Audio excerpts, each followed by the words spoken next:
Welcome to the Influencer's Journey. This is where we explore the transformative power of mindset and the stories behind leaders who have shaped their own path to remarkable success. Each week, we embark on a journey to uncover the beliefs, habits, and inner strength required to not just be seen, but felt as a true person of influence. Have you ever been inspired by someone's vision to the point where it changed how you saw the world or your own potential? Tell me, what happens to a team, organization, or community when a leader's vision is unclear or focused on the wrong priorities? And today's topic is the art of vision casting, leading with purpose and clarity. Now, what we're going to dive into in today's episode is the transformational art of vision casting, the ability to paint a picture for the future so compelling that it inspires action, commitment, and belief. Now, vision casting is more than just setting goals. It's about creating a roadmap that guides people through challenges and towards possibility. Think about that for a moment. Vision casting is the cornerstone of effective leadership. It gives direction, creates alignment, and fuels motivation. Without a clear and positive vision, teams often drift aimlessly, waste time, energy, and resources. So this is what we're going to look at. A strong vision creates a sense of purpose, while a poorly casted vision can breed fear, confusion, and disengagement. And we have both happening in the world today. So as I thought of this topic, I wondered who was I going to sit down to chop up on this and really dive into it. So I want to introduce the beautiful soul you see sitting beside me. This woman is a stress prevention strategist, a mental health advocate, and a certified facilitator for mental health and wellness recovery workshops. She's a writer and a speaker for Voices Against Stigma Everywhere, a group which aims to educate, advocate, and foster an inclusive community. Her extensive work within her community includes facilitating safe and effective workshops, support groups, and individuals' support to those who are looking for a more a well way of living. This speaker's mission is to awaken men and women to the belief that our wellness is our responsibility. And she teaches the importance of prioritizing self-care for our physical, mental well-being. At the heart of her service and drawing from her personal and professional experience, she uses a set of key concepts and various community partners. She's committed to wiping out the stigma of normalizing conversations around mental health. So help me introduce and welcome Fozia Murtaza. How are you, hon? Oh, thank you. You're too kind. I am so thrilled to be here and I'm very excited about this conversation. I'm doing well. And how are you? You know, I am so excited, and this conversation for me is so timely. And I want to just kind of set the stage for everyone that's listening and how this conversation kind of bubbled up inside me. And tell me if this resonates for you, Fozia. Um, I've been watching kind of what's happening in the world here in North America, in Europe, in the Middle East, and we have conflict, we have strife, we have all these things going on.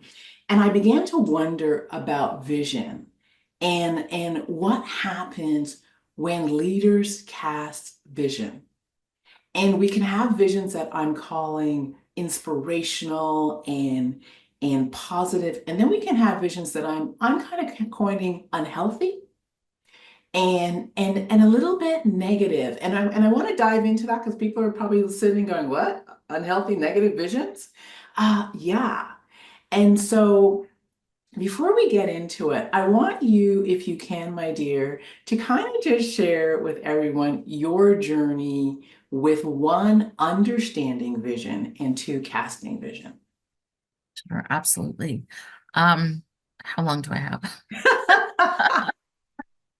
I feel Um, like- I'll make it quick. Okay. Yeah. So, a little background context. I grew up as a latchkey kid, and I grew up with the belief that, you know, um, an overwhelm of responsibility, really, that, was on me as a child. And in that role that I played, right, my part in the family unit, Mhm. I learned to identify myself with certain qualities and characteristics that may not have been authentic to who I am, but it was who I needed to be and show up as. And so Mm. I began to identify that. And I carried that with me into my adulthood, right? And I found that I was one of those people. New Year's comes around, everyone sits around, and it's like, what's your New Year's resolution? You go around the whole room. And then, a year later, you're sitting around with the same people, and it's like, what's your New Year's resolution? Oh, same as last year. And it's like no one's moved from their spot. And it was more about the just, when like you just kind of go with the flow, and it's almost like mindlessly, aimlessly just flowing with the water and not realizing going with the crowd. And I think it was, I had a lot of physical issues, mental health issues that I hadn't really addressed because I hadn't had the opportunity or the knowing to become aware of those. And so they were always there under the surface, but Mm. never addressed. And so I think, it came to a point where one day I looked in the mirror and I didn't recognize the person looking back at me. And I really wasn't happy with where I had found myself, where I was at that stage in my life. And I thought, how did I get here? Because I know I had all these hopes and dreams for my life, Yeah. but where I am right now doesn't that's not what I had thought. And it doesn't align with all of that. And it had almost come to a point where it was like relearning about yourself because I had forgotten. I had forgotten my hopes and my dreams for myself because I was so busy and so caught up with what I thought and how I identified, showing up for everyone else. And so it wasn't until I had enough courage and some support from you as well, Suzanne, and from my husband, who's really my biggest supporter, that I needed to speak to someone and address these underlying issues because I was stuck and I didn't know how to move from where I was. And so once I did, I realized the fear that I had going into this journey of healing was that somehow there's something wrong with me. Somehow I did something wrong growing up and the choices that I made that made me end up here, not understanding that it was just a conditioning of my thinking. Yeah. And it was who I had believed myself to be. So, and because it wasn't my genuine self, I wasn't being authentic, it was almost like living two different lives. There was someone deep Yeah. down inside that wanted to come out, but there was no room and no time and no space for her. Yeah. Okay. So, as I went on this journey and I learned about mental health, and I learned that mental health does not mean mental illness, right? Because often they're Oh, the two, yeah. right? Very And so true. that was one of the biggest fears. Like, how do I have this conversation about mental health where I just thought it would mean X, Y, and Z, right? And then as you learn about it, I realized that just like we have a physical health that we have to maintain, through lifestyle and habits and diet and sleep and rest. And so we have mental health, and mental health needs to be taken care of just as much, if not more, because of the impact that it's going to have, not just on our physical health, because the two are tied together, but on how I show up, not just for myself, but for other people. And so it wasn't about now I'm not showing up for anyone else and I'm just there for myself, but it was about learning how to take care of myself so that I could show up for the people that I cared about in a better way, in a healthier way. Got it.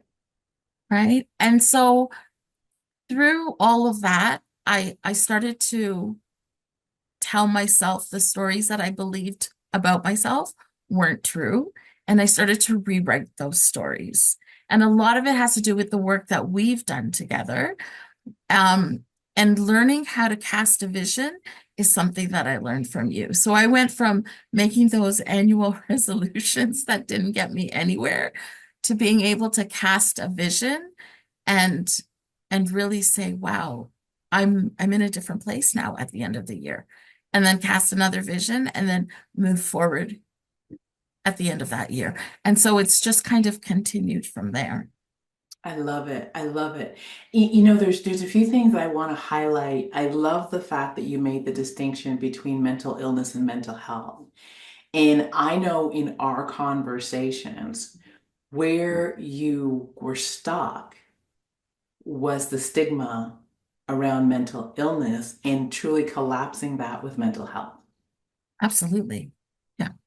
And someone listening might be wondering, well, how does that coincide or how does that manifest in our ability to cast a vision? And I think how it does is vision, I believe, is passion and purpose driven. And you have to have a deep belief in where you're going and what you're up to and who you are and your ability to live into this vision. Now, you don't have to know how, but you have to have a belief in that possibility. And when you're blocked, whether it be by stigma, stereotype, uncertainty, fear, it's almost like your ability to cast a vision is exactly what you're talking about. I'm going to make a New Year's resolution. I don't really believe it. And next year I'll come back and do the same. And it sounds good because everybody's doing it, but no one really achieves it, sort of thing. Yeah. Um, so one of the things I want to dive into around vision, because I have watched your vision expand. And I remember when we first talked about vision, you came out with this wee tiny little vision, and I know for the same for myself, when I first wrote my vision, I think the first one I wrote was 20 years ago. It was small because I literally was afraid to dream. Hmm. Yeah. Yes. And so I've watched yours and my vision evolve and expand. And what I think is really neat is the more you did your work and the more you embraced the importance of mental health and mental well-being, it was like a match lit inside you. And Hmm. it was like a spark, a light, a candle, a flame, and then like a bonfire. Yeah. Yeah. It's cool how that happens, right? And the thing is that I didn't realize at the time that flame is there. The flame doesn't go out. As long as you're living, breathing it here, the flame is there.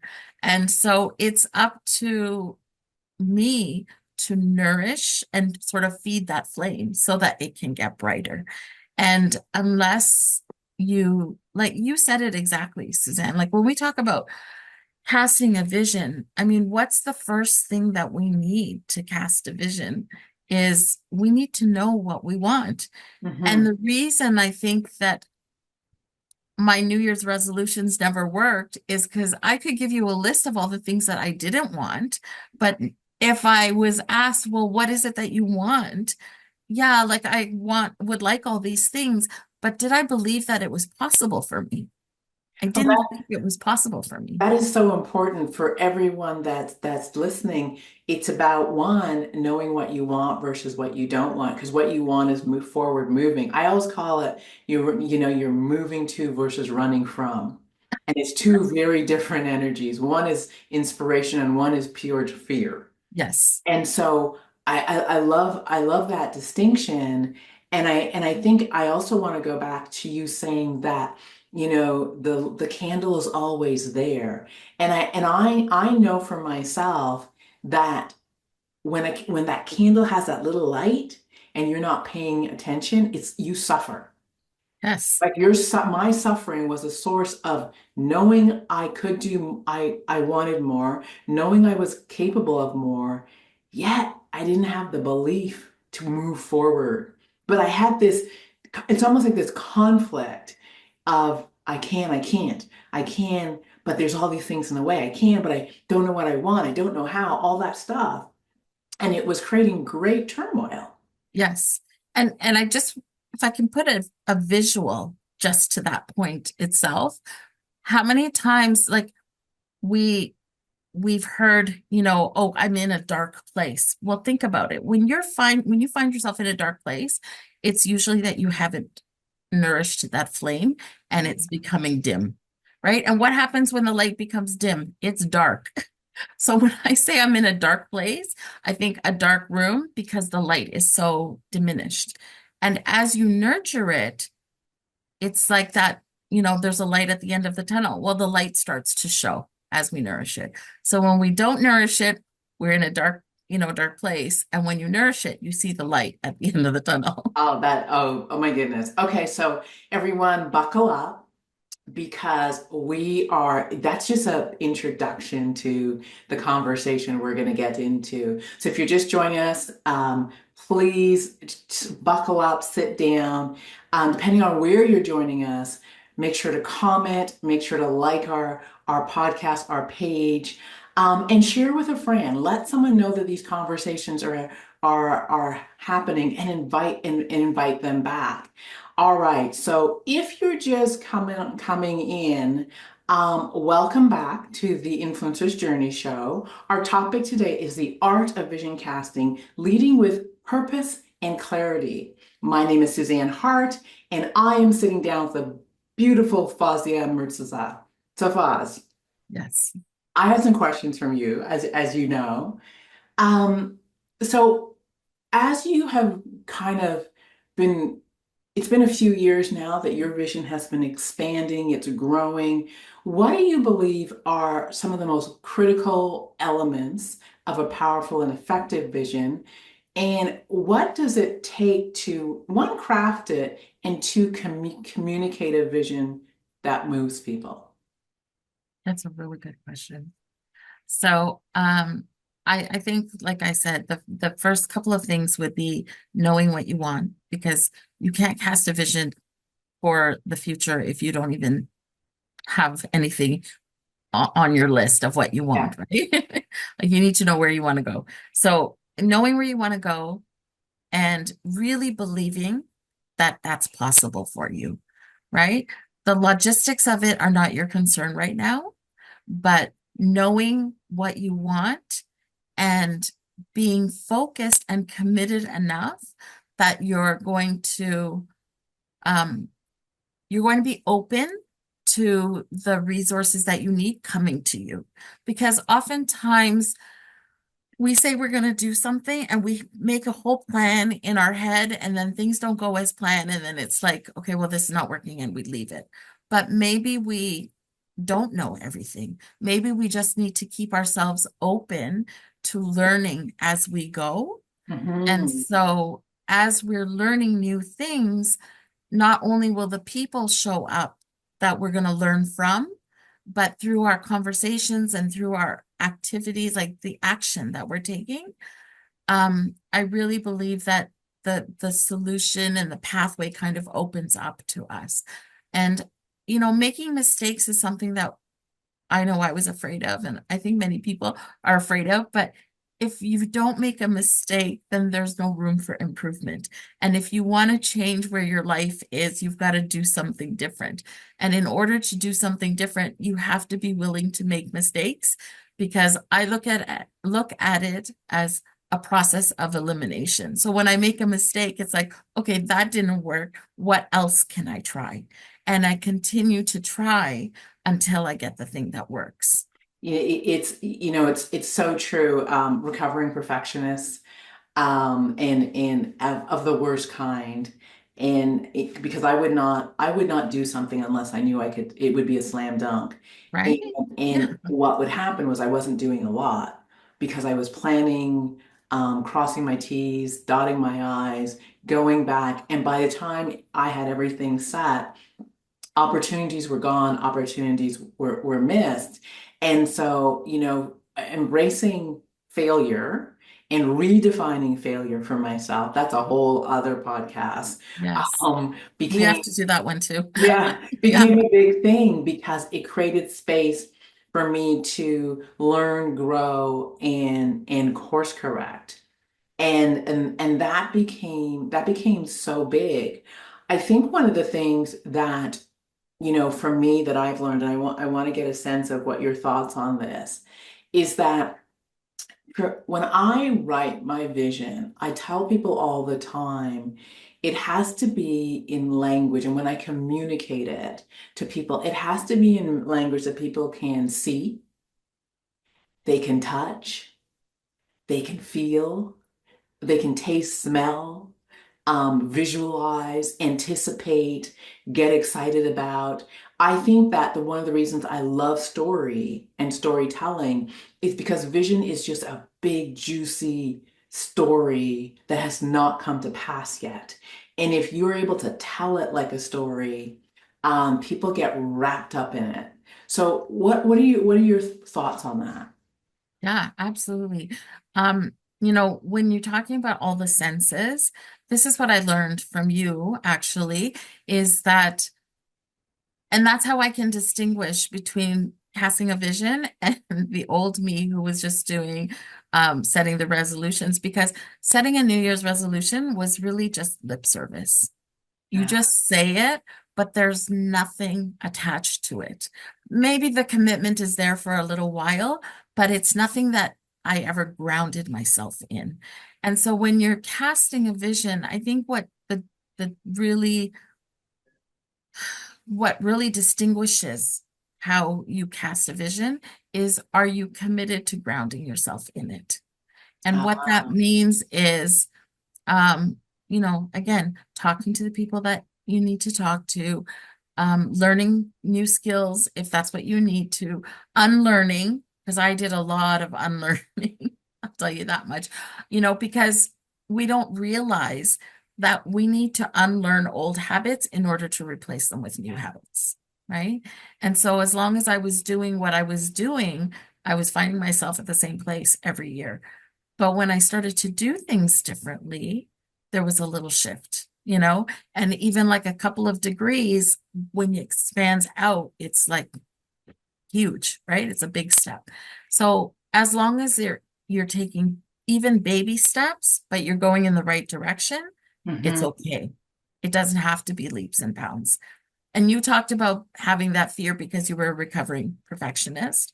Yeah. So one of the identities that I attached myself with because of my upbringing was that I was the go-to person and I was the one that had all the answers. So I was fearful of taking a step because what if I did something and it was wrong? I can't be wrong. I'm the one that has all the answers. Oh And my so that gosh. was such a circle, such a loop that I was stuck in. Oh my, yeah, that would be tough. Exhausting. Yeah.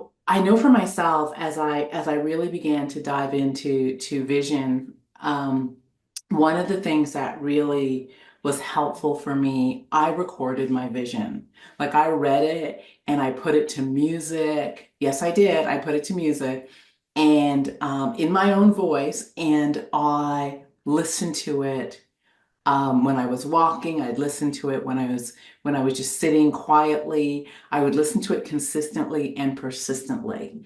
And then I started telling people because remember we talked about casting a vision. It's not like hide it under a bushel and don't tell anybody. It's about casting a vision. Now, what happened for me was that people started talking to me uh, in like almost like they were in my vision. They kept asking me, how are things going? When are you doing this? When are you doing that? And my goals for every year were in alignment with my vision. I was telling people, I'm up to this, I'm doing that, I'm doing this.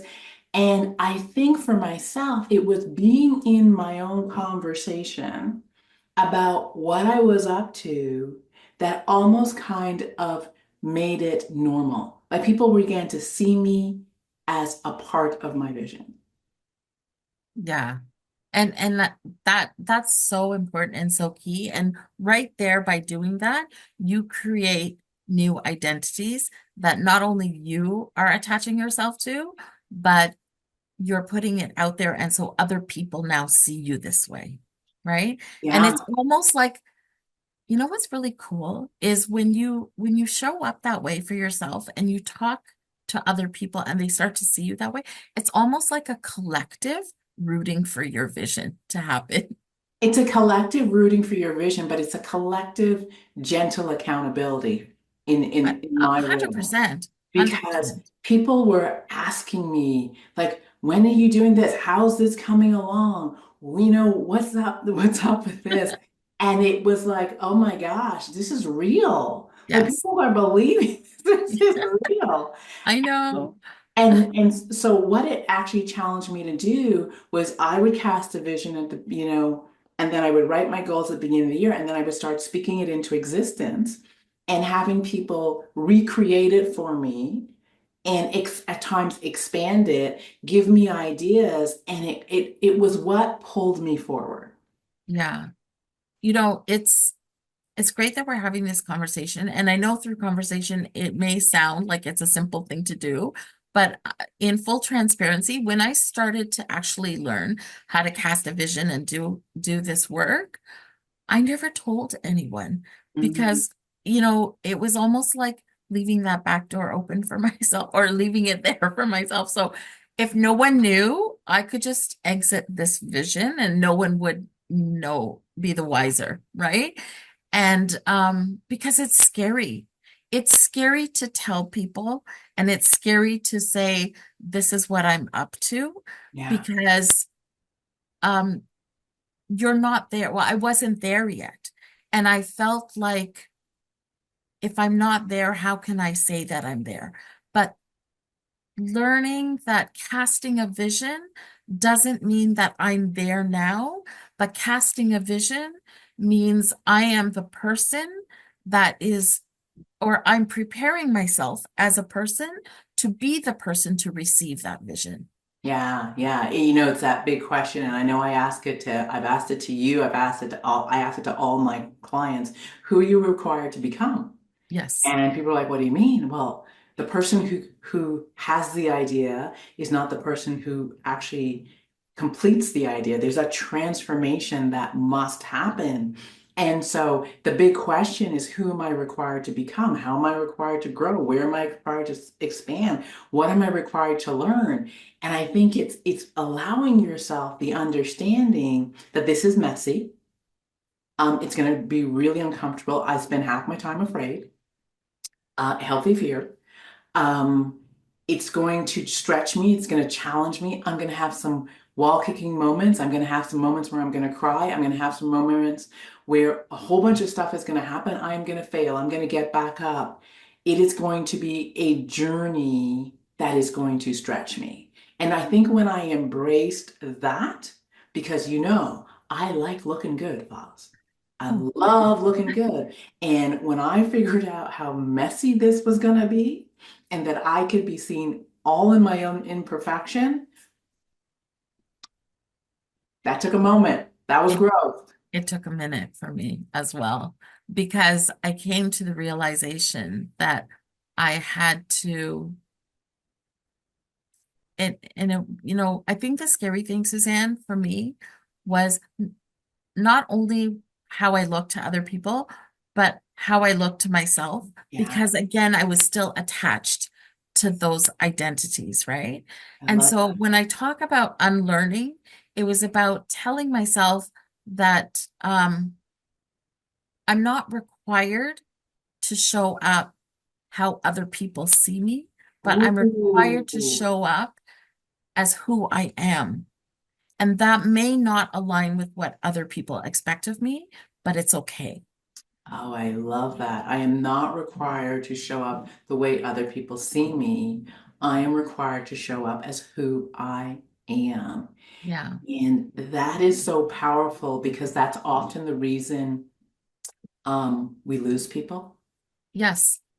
People fall to the wayside because they're like, what's up with you? You're different, you're changing. And I think it's often the reason that we attract the people. It's almost like we're clearing out clutter To allow in, and to allow in, yeah, beautiful new things. And not to say what was there wasn't beautiful. It's almost like the season is over yeah, and the season may come again, but that season's not right now. yeah. It's like your life is a story and you have all these characters. And so you have characters that have been in all your past chapters, Yeah. and then you close the chapter. But that doesn't mean that a past character can't show up in a future chapter, but the chapter is no longer going to be about them because that's in the And, past. oh, I love it. They had their moment, right? Yeah. So, yeah. And we're talking about like a journey because really that's what it is. And all of this that we're talking about is like the meat and potatoes of vision casting, right? Casting this vision. And if we don't recognize how we need to show up for ourselves first, um, our vision is not going to be one to inspire others, Very true. right? Very true. Yeah, because go ahead. Sorry. No, I so heard you, you're about to say something. I wanna shift gears a little bit. And we started at the top of the show with this whole concept of positive vision and negative vision. And I wanna ask you if there's ever been a time when a vision was either positive or negative. And I'm interested really in a vision that was negative. How did it impact your leadership or the culture of like where you are and why? Okay, so good question.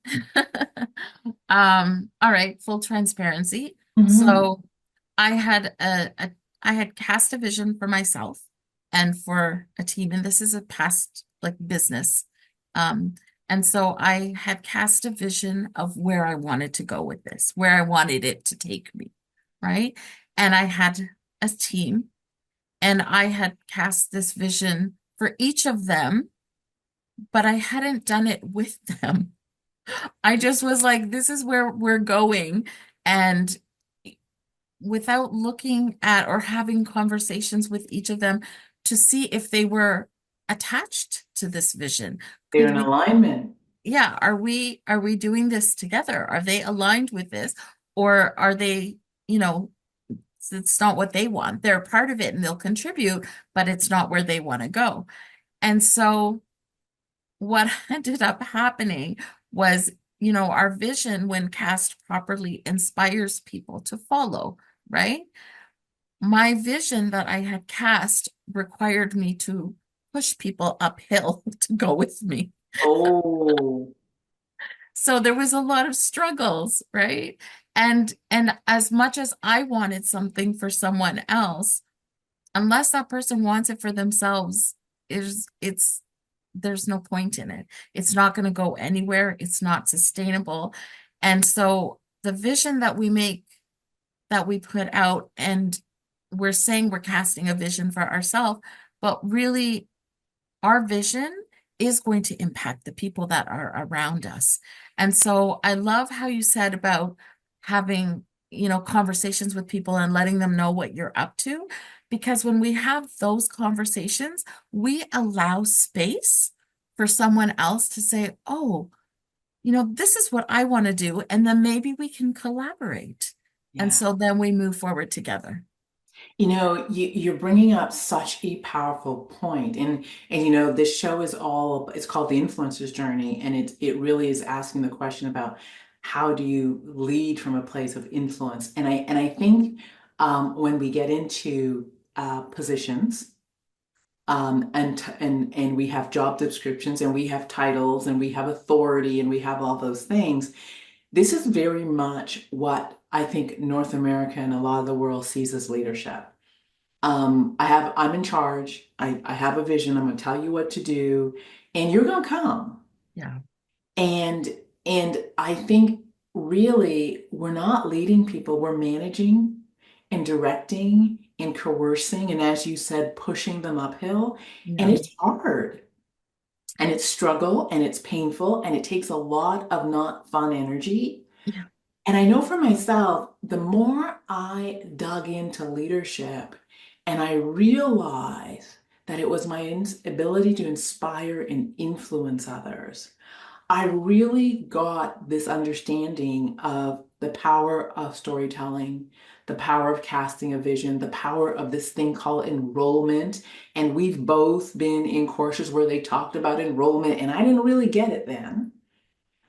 It was when I put it in this context that it was enrollment is to paint a picture to the point where you inspire people and they want to get on board. I always say they when they're inspired, they pick up the paintbrush and they start painting the picture with you and they're Mhm. adding to it, they're adding their colors and their flavors, and you're like, oh my God, this picture is getting better and better and bigger and bolder because I have a collaborator Mhm. who also picked up the brush. And so it is not, vision is not top down, is it? No, it isn't. In fact, I love that what you said, about painting the picture and it's getting bigger. And, for me, I'm a visual learner. So right away I have to have an image in my head. And the image for me is, um, so you're putting together pieces of your puzzle. Right? Hmm. I think I said this to you before when we were speaking, but you're putting pieces of your puzzle together. That's what your life is going to look like. That's the picture that you're putting Hmm. together for you. And I'm putting pieces of a puzzle together for me, for my life, what I want that picture to look like. But what I think happens when people start putting, their life together, um, when they get to the outer edge, it's that straight cut. That means it's the end. That's the border. And the way that I see it is the end of my picture still has the inside puzzle piece, and that's where your picture attaches to mine because we weave into each other's lives, like we mesh together, we collaborate together. And we can't do that if you just put your straight edge next to my straight edge. It's not like really meshed together. But when we put the puzzle together that way, then your contribution and my contribution and the people that you have in your network, the people in my network, that picture is massive. And that's a collective. And I think when we It come to fits. it fits. It Yeah. fits. And I love it because it doesn't fit, because people can come together and be like this. And that's those are the edges. Yeah. But we can come together and be like this, and those are those pieces of the puzzle that are, the curves and the thing, and Yes, they fit. And it's almost like you're pouring into me to complete, and I'm pouring into you to complete. exactly. And and so it's true collaboration. However, it's also my completion is easier because of your gift and your contribution. And the other way around, And the other right? way around. And you want to contribute not out of a have to, because that's a different type of contribution, but Yes. out of inspiration and passion and purpose. Yes. And if we look at it that way, it's very clear that it's not top-down leadership. It's building the foundation together as we build up. Oh, that is so good. And this is where, whenever we talk about vision casting, and I know I tell this to everybody, I go, now you've got to go get in communication with the people in your life. Yes. People are like, oh, oh my gosh, I'm going to disrupt them. Yes, you are. And I think what's really interesting, and I know this happened for you, was there were the people that surprised you. And they were like, oh, you know what I can do? Or they were your cheering section and so these overlaps happen in so many different ways because we always think it's doing. It's Mhm. getting on board. And sometimes it's connecting you with people. Sometimes it's I am going to be your best cheerleader. And when you need to be pumped up and get some your candle lit up like a bonfire, come see me, I will Yeah. do it. And so people contribute in all these different ways. However, we have to create that space. We have, and we have to give them the opportunity, Yeah. because if we don't share with others and we don't create the space and give them the opportunity, in fact, we're denying them the opportunity, because maybe they have the capacity to do that. Maybe they have the desire to do that. Maybe they don't know where to start. And by having that conversation with them, it gets their creative juices going. And then, like, when you had first told me some of the stuff that you were up to, and I was like, how can I help? Yeah. And it's because I know that when you're up to great things, if I am able to assist you, then it's support, right? And so that's what we need to is support each other. It's like, if you have that light, if we go back to that, um, the analogy of the light, the candle within us, and the candle is starting to dim out because it's not so bright right now. Maybe things are going on, things are not, a little chaos. I'm not going to lose any of my light if I share my candle light with your candle light to reignite it. Yeah, it is actually, when two flames come together, it goes right, Exactly. it gets Yeah. bigger. And so it is such a great visual. And there's something that you said that really kind of brings me into my third piece I really wanted to talk about as we sat down. And it was this whole concept of a healthy vision. Mhm. And so you talked about, having a vision that didn't work out so well, and because people weren't included. But it wasn't necessarily that your vision was bad. It was that you didn't enroll people in this Yes. possibility, and they weren't included from inception. So they wanted a voice. They wanted to have a say in where they were going, if you will. I want to really talk about healthy visions. And one of the things I'm seeing in the world today is visions that are cast that are for a group, a people, an organization, a team. However, when you look beyond that group, it is not to the benefit of other people, Of the greater good. of the Right? greater Yeah. good. And so one of the things is I've been, and you know me, think, write, journal. Yeah. Um, as I've been digging into this, one of the things I've come to for myself, and it's going to be definitely something that guides me, is when I cast a vision that's healthy, it is for the greater good of people who are not involved. And I want to clarify this before you answer, so everybody's following with us. It is that I can cast a vision for my organization, my business, and those who it touches, it must benefit in some way. And those who may not be involved, it still must benefit them in some way. In other words, I'm putting good into the world that is of contribution and is not harmful, detrimental to any other group. And and for me, that was just so, it had me look beyond Suzanne.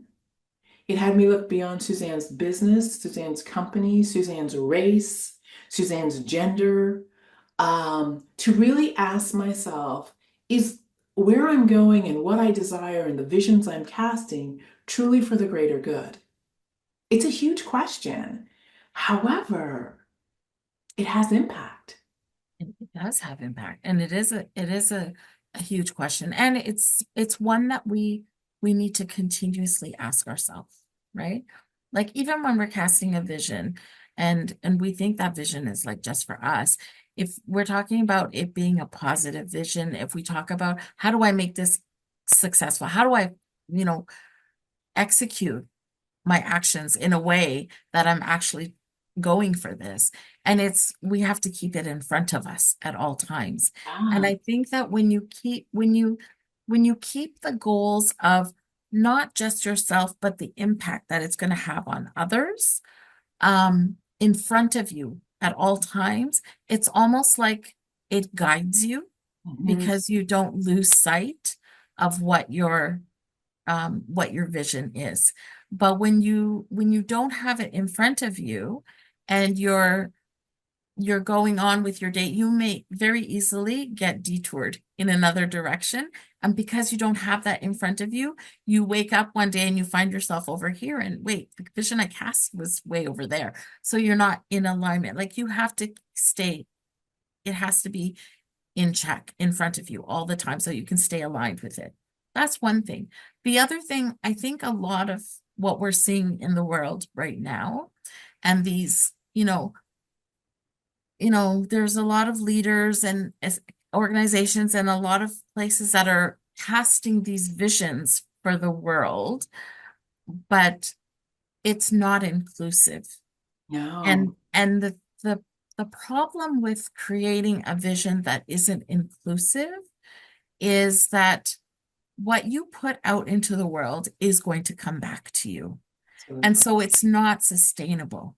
It may be very nice, a rosy garden for some time, but eventually it's going to be overtaken by weeds because it's not a sustainable approach to Yeah. what you want to put out into the world. Because that will in turn, that ripple effect, it's going to go. And when it comes back, it's going to come back to you not exactly as you put out. It's going to come back to you having collected more negativity, Yeah, it's going to come more, back with force. yes, and And so more racism and more disconnect and more right. disengagement. That's what you're attracting back to yourself by putting something like that out there. And what I got as I was journaling through this, Fazia, was that when we talk about a healthy vision, it's a vision written from a heart at peace. It's a vision written from a heart that sits in love, because we can write visions from warring hearts, Yes. um, angry hearts, hearts that are filled with fear, hearts that are filled with anxiety. And when you write from that place, um, you got to really watch what you're creating and where you're wanting to go, because a warring heart often has a desire for vengeance, exclusion, all these different things. And so for me, it really was beginning to ask myself, is this, as I write, as I cast, is this from a loving place? Is this from a heart at peace? Or is this from a warring place? And I think it's checking in all the time, because things happen. We are emotional beings, right? We are reactive beings. We all have the inner child that has the temper tantrum, wants what they want, thinks things are unfair, all that stuff. And I often ask myself, who's casting the vision right now, Suzanne? Like who is directing the show? Yeah. And and that is a huge question. And I think I'm really wanting to inspire leaders to really assess from where within you this vision is coming from. One, and for those of us who are getting on board with visions, to ask themselves, is this a vision am I getting on board because it's a vision cast from a heart of peace? It's from a heart of fairness, from a heart of equity, from a heart of inclusion, from a heart of service to the greater good. Where's this coming from? And it really kind of challenged me as I began to look at that. Mhm. I think what's really important in all that you're saying, I agree with you 100%.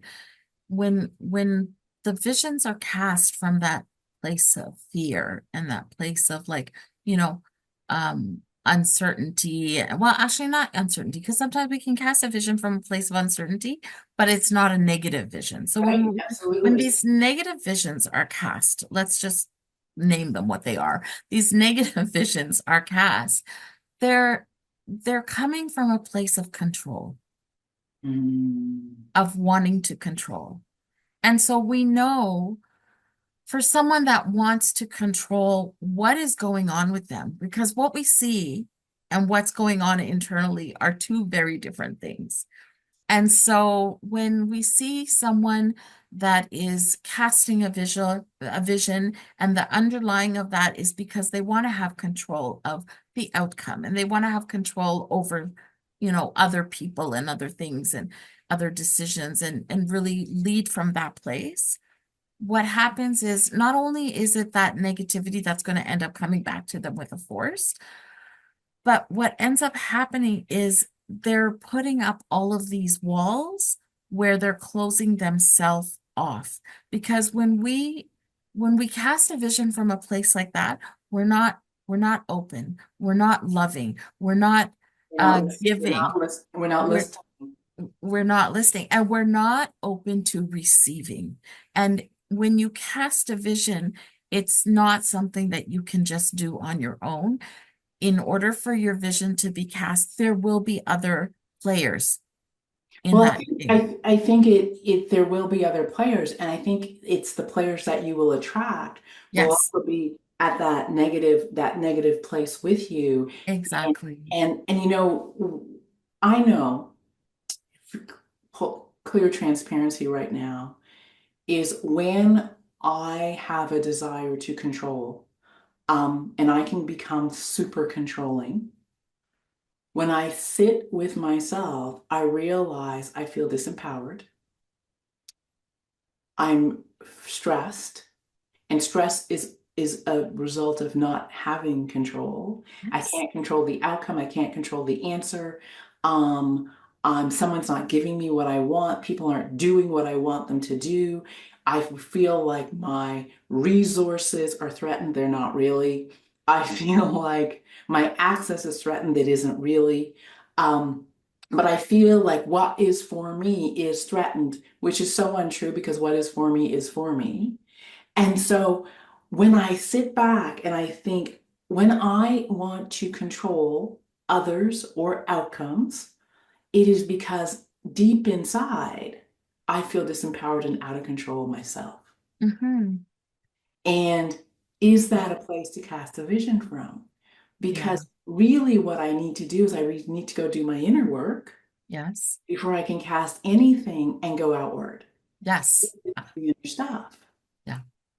Two things to them, and you're absolutely right. So, casting a vision from that place is your puzzle now has the straight edges. Yeah. That, right? It's not inclusive in any It's way. not inclusive anymore. And you know what's really interesting about this analogy you have? It's not inclusive. And even if someone comes alongside that wants to contribute, I'm like, you can come alongside, but we're doing it this way. Yeah. Like you can be included, but we're doing it this way. So Yeah. because I can't give up control when I'm in that place. That's right. I can't allow someone to contribute truly, particularly if they're going to contribute something that's outside of or beyond what I think, because I'm not open. Beyond your straight lines, Because your edges, I'm in fear. and you're not open to I'm receiving. in I'm in scarcity. I'm in there's Yes. not enough. I gotta protect. Yeah. Thank you so much for this conversation because this was heavy on my heart.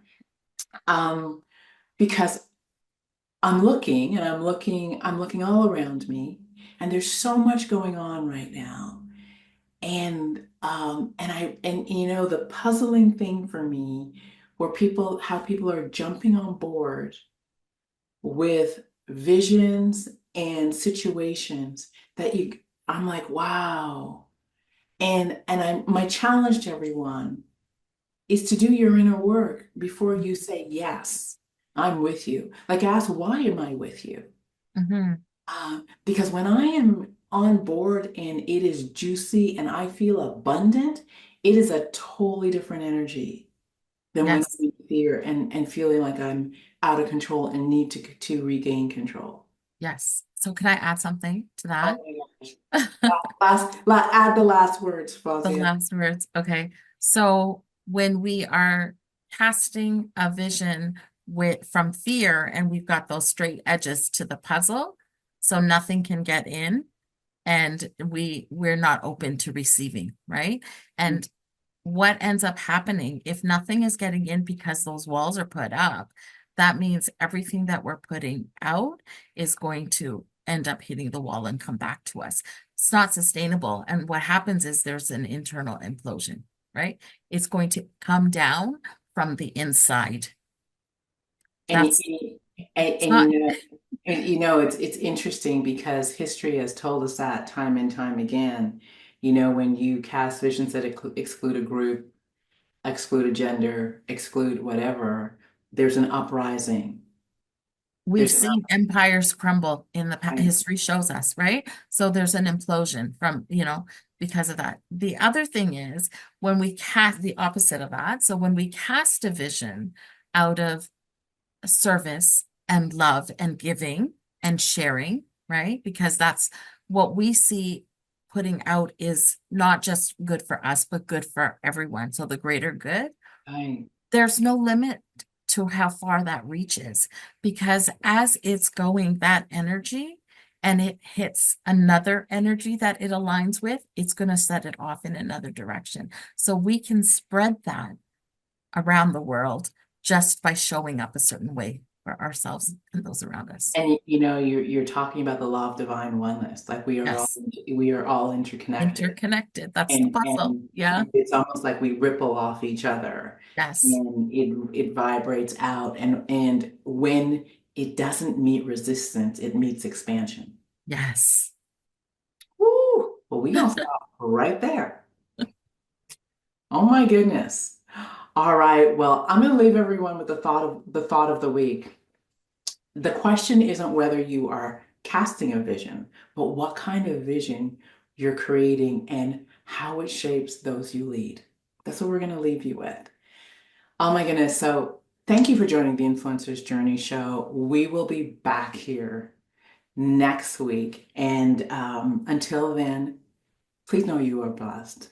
Know you are also special. And we have these conversations and do this work because we know the world is waiting. The world is waiting for your unique gift. Blessings, and I will see you soon. Fozia, thank you so much. Oh, it's my pleasure. I'm so happy to be here. Thank you for having me. Take care. All right. Thank you all for tuning in to the Influencer's Journey. Join us every week as we continue to explore the stories behind the leaders who inspire us all. Remember, the first person you lead is yourself, and influence is a byproduct of inspired action. Until next time, know you are brilliant, know you are special, and the world is waiting for your unique gift. This is the Influencer's Journey.